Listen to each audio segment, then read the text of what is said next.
안녕하세요. 저는 올해 30 후반이 된 충청도 작은 읍내에서 미용실을 운영하는 여자입니다. 제 이름은 그냥 미용실 사장님이라고만 불러주셔도 충분해요.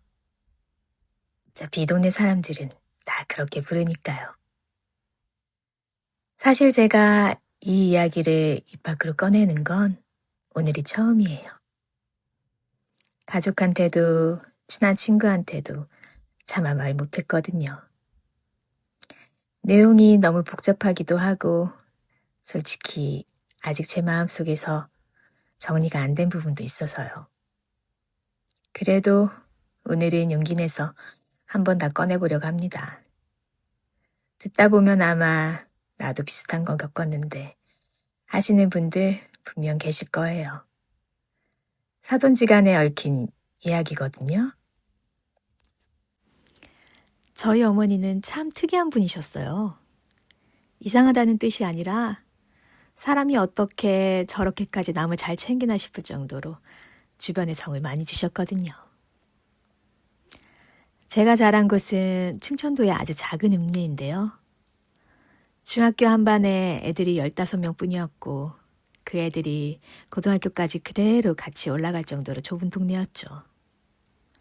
다들 걸어서 15분이면 서로 집에 갈 수 있는 거리였고요. 그 동네에서 저희 엄마는 작은 백반집을 하셨어요. 테이블이 대여섯 개 남짓한 작은 식당이었는데 근처 농협 직원들이나 장날에 오시는 어르신들이 단골이었죠. 근데 그 작은 식당이 엄마 손만 닿으면 이상하게 따뜻했어요. 반찬은 늘 넉넉했고 국도 항상 가득 담아주셨죠. 어르신, 이번에 아드님은 안 오셨어요? 에이, 바쁘다고 곱빼기도 안 보여. 명절에도 못 왔잖여. 그러게요. 그래도 밥이 보약이에요. 이 국물 뜨끈하게 다 드셔요. 이런 대화가 하루에도 몇 번씩 오갔어요. 엄마는 밭집에 왔으면 밥만 먹고 가는 게 아니라 그 사람이 오늘 어떤지 정도는 물어봐야 한다고 생각하셨거든요. 학교 학부모 모임도 절대 안 빠지셨어요. 아버지는 그게 영 못마땅하셨나 봐요. 거기 가서 뭐 한다고 자꾸 가? 그냥 장사나 해. 당신은 모르면 가만히 좀 있어요. 우리 딸 학교 일인데 내가 빠지면 되겠어? 그러고는 깔끔하게 앞치마 젖고 나가셨죠. 어린 마음에 저는 그런 엄마가 창피하기도 했어요. 가면 너무 열심히 하셨거든요. 청소도 제일 늦게까지 하시고 행사 때마다 음식을 바리바리 싸우시고 근데 이제 알겠더라고요. 그게 다 나중에 어떤 식으로든 돌아오는 거였다는 걸요. 저는 고등학생 때부터 손재주 좋다는 소리를 꽤 들었어요. 친구들 머리를 만져주면 다들 잘 어울린다고 했죠. 결국 저는 미용 기술을 배워서 서울로 올라가기로 했습니다. 엄마는 딱 하나만 물으셨어요. 가서 진짜 열심히 할 자신 있어?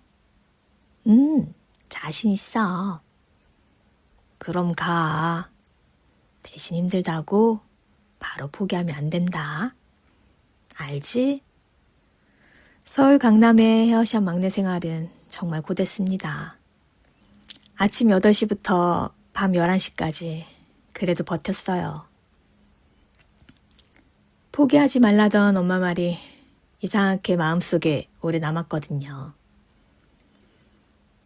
다행히 몇 년 지나니 손님들이 저를 찾기 시작했고 이름도 조금씩 알려졌어요. 서울에 있는 동안 고향에 자주 못 갔는데 나중에 알고 보니 그 시기에 엄마 식당이 꽤 힘들었다고 하더라고요.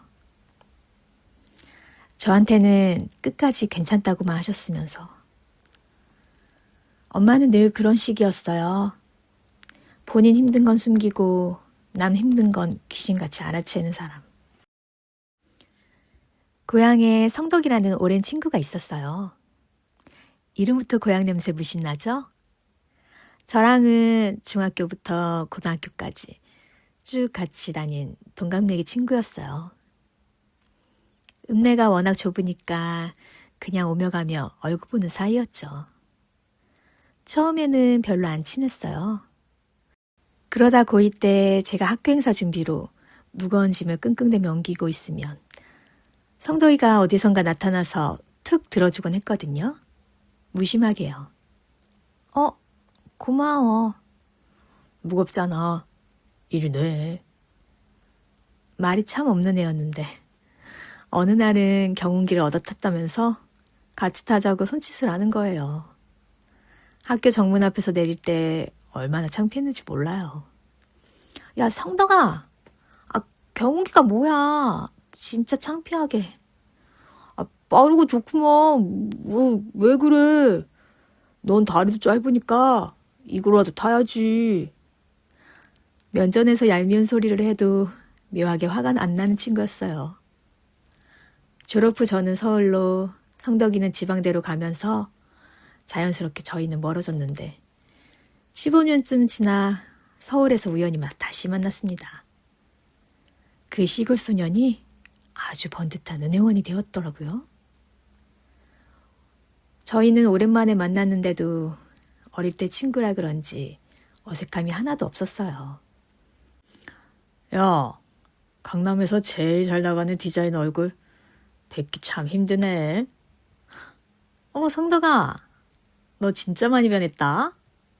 언제 이렇게 사람이 됐어? 나 원래 이랬어. 네가 서울 가더니 눈이 높아진 거지. 그날 경운기 이야기, 서리하던 이야기 하면서 얼마나 웃었는지 몰라요. 이날의 기억이 좋았던 걸까요? 그렇게 저희는 하루가 멀다 하고 서로가 서로를 찾게 되었고 자연스레 친구에서 연인으로, 연인에서 미래를 꿈꾸는 사이까지로 발전하게 되었습니다. 그러다 보니 결혼 이야기도 자연스럽게 나왔습니다. 성덕이가 먼저 진지하게 말을 꺼내더라고요. 나 조만간 고향으로 내려갈 생각이야. 지점 발령도 그렇고. 그런데 네가 서울에 있으면 어떡하나 걱정이 돼서. 그럼 나도 내려가면 되지? 사실 나도 서울 생활 좀 지쳐 있었거든. 우리 고향에서 내 미용실 하나 차리면 어때? 그렇게 저희는 함께 고향으로 돌아가기로 했습니다. 동갑내기 친구에서 부부가 되는 게 모든 게 딱딱 맞아 떨어지는 것 같았죠. 결혼 준비가 참 수월했던 게 양가 어머니들이 이미 아는 사이였어요. 학부모 모임도 같이 하셨거든요. 소식을 들은 두 분 반응이 아주 대단했습니다. 어머나 사부인, 이게 꿈이야 생시야. 내가 우리 문영이 어릴 때 봤잖아. 어쩜 이런 인연이 다 있어. 저도 성덕이 참 좋게 봤어요. 잘 됐네요, 정말. 시어머니는 처음부터 참 살가우셨어요. 제 손을 꼭 잡아주셨고 저는 그게 다 진심인 줄로만 알았습니다. 결혼 후 3년은 정말 행복했어요.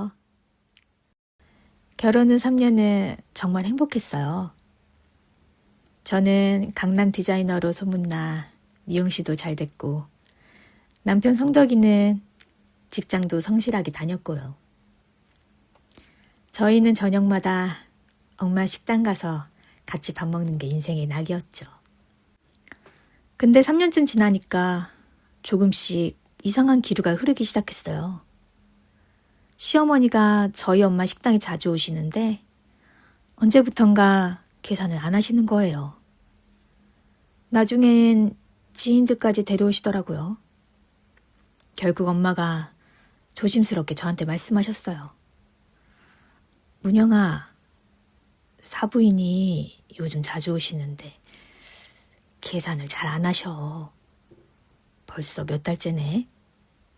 어머, 정말? 엄마, 내가 한번 여쭤볼게. 아니야. 네가 나서면 안 돼. 내가 직접 말씀드려볼게. 엄마가 조심스럽게 외상값 이야기를 꺼내셨는데 시어머니 반응이 과간이었습니다. 아이고 사부인도 참. 우리가 남도 아니고 가족인데 그걸 일일이 돈으로 따져요. 서운하게 정말. 돈 빌린 사람이 오히려 화를 내니 엄마는 아무 말도 못하셨죠. 설마 일이 더 커지겠어? 하고 넘긴 제 실수였어요. 성덕이 여동생, 그러니까 신우이가 한 명 있어요. 결혼하고 나서 이 친구가 제 미용실에 오기 시작했는데 아니 글쎄 이 친구도 계산할 생각을 안 하는 거예요. 에이 언니 우리 사이에 무슨. 나중에 성덕이 오빠 통해서 드릴게요. 그 나중에는 역시나 오지 않았습니다. 하루는 신우이가 머릿결 다 상했는데도 무례하게 탈색을 해달라고 때를 썼어요.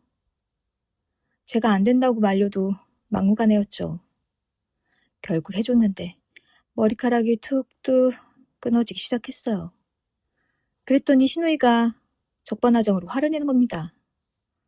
이게 뭐야? 머리카락이 다 끊어지잖아. 언니 전문가라며. 이런 것도 못 막아? 저는 너무 황당해서 아무 말도 안 나왔어요. 신우이는 화를 내며 나갔고 저는 그날 문을 잠그고 한참 혼자 앉아 있었습니다. 남편 성덕이는 저한테 정말 든든한 친구이자 동반자였어요. 제가 힘들어하면 바로 알아듣고 저희 엄마 식당에 일이 있으면 자기가 먼저 가서 소매를 걷어붙였죠. 한 번은 저희 아버지 몸이 안 좋으실 때 성덕이가 식당 설거지를 돕고 있었는데 시어머니가 그걸 보시고는 난리가 났습니다. 야, 너 거기서 뭐 하는 거야? 아니 사돈, 내 귀한 아들한테 왜 이런 허드렛 일을 시켜요? 집에 돌아온 성덕이가 제 눈치를 보며 미안해 하더라고요. 문영아, 우리 엄마가 좀 유별난 거 알잖아. 내가 대신 사과할게. 진짜 미안하다. 성덕아, 네가 왜 사과해? 네 잘못 아니잖아. 본인이 잘못한 거 아닌데도 진심으로 미안해하는 모습에 저는 이 사람 하나 믿고 버티자고 다짐했습니다. 그러던 중 아버지가 위수술을 받게 됐어요. 아버지가 태어나시던 날 제가 엄마를 모시고 병원으로 가고 있었는데 차 안에서 시어머니의 전화가 걸려왔습니다. 블루투스 스피커로 엄마도 다 듣게 됐죠. 야, 너 지금 어디야? 밥도 안 해놓고 어디 싸돌아다녀? 어머니, 오늘 저희 아버지 태어나시는 날이라고 말씀드렸잖아요. 나 오늘 모임이 있다고 했잖아. 시아버지 밥은 챙겨드렸어야지. 어머니, 저희 아버지는 안 중요하세요? 아침에 밥만 좀 안 쳐두고 나가시면 되잖아요. 뭐? 어디서 어른한테 말 듣고야? 옆을 보니 엄마가 창밖을 보며 눈물을 꾹 참고 계시더라고요. 제 마음이 무너져 내리는 것 같았습니다. 집으로 돌아오는 길 엄마가 어렵게 입을 여셨어요. 문영아, 사실 엄마가 너한테 말 못한 게 있어. 사부님한테 빌려준 돈이 1,500만 원이야. 식당 외상값까지 하면 거의 1,700 가까이 됐죠. 머릿속이 하얘지더라고요. 더 기가 막힌 건 돈을 안 갚는 것도 모자라 시어머니가 동네에 제 욕을 하고 다니는 거였어요. 며느리가 시어머니한테 말대꾸를 한다. 집안 교육을 어떻게 시켰길래 저러냐. 이러면서요. 엄마 목소리가 매우 떨리더라고요. 당신 욕은 참아도 딸 욕먹는 건 못 참겠다면서요. 사흘 뒤 깔끔하게 옷을 입으신 엄마가 봉투 하나를 들고 나가셨어요. 엄마는 시댁에 가서 고소장을 던지고 오셨던 거예요. 변호사를 통해 미리 준비한 거 있죠? 빌린 돈 원금의 이자, 그리고 명예훼손까지 싹 다 넣어서요. 더 충격적인 사실은 시아버지는 빌린 사실을 전혀 모르고 계셨다는 거예요. 시어머니가 혼자 저지른 일이었죠.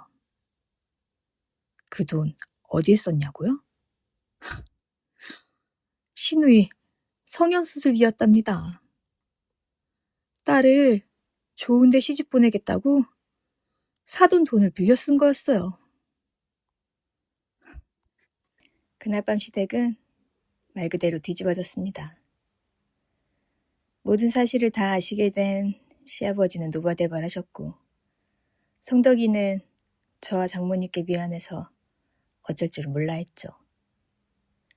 결국 아버님이 본인 퇴직금을 털어 그 금액을 모두 갚아주셨습니다. 어머님은 아버님한테 거의 쫓겨나다시피 해서 시누이가 사는 인천 집으로 갔는데 정작 그 시누이는 이제 엄마 때문에 망했다며 구박을 했다네요. 결국 거기서조차도 이틀 만에 쫓겨나 다시 집으로 돌아왔다고 해요. 다행히 아버님이 용서 끝에 받아는 주셨고요. 그때부터 어머님은 아버님 눈치만 보며 아주 조용히 지내고 계십니다. 지금도 가끔 생각해요. 자기가 욕먹는 건 참아도 자식 욕먹는 건 절대 못 참는 우리 엄마. 그날 엄마가 보여준 단호함이 저를 지켰다는 걸요. 엄마는 오늘도 식당 문을 열고 국을 끓이십니다. 그 모든 일을 겪고도 엄마는 여전히 정이 많고 따뜻한 모습 그대로예요. 한편으론 그게 얼마나 다행인지 모릅니다. 가까운 사이일수록 예의를 지키고 돈 문제는 더 철저히 한다는 거 이번 일로 정말 뼈저리게 배웠습니다. 여러분도 주변에 내 가족이라서 괜찮겠지 하고 당연하게 생각하며 넘기는 일은 없었는지 한번 돌아보셨으면 좋겠네요. 제 이야기 들어주셔서 감사합니다.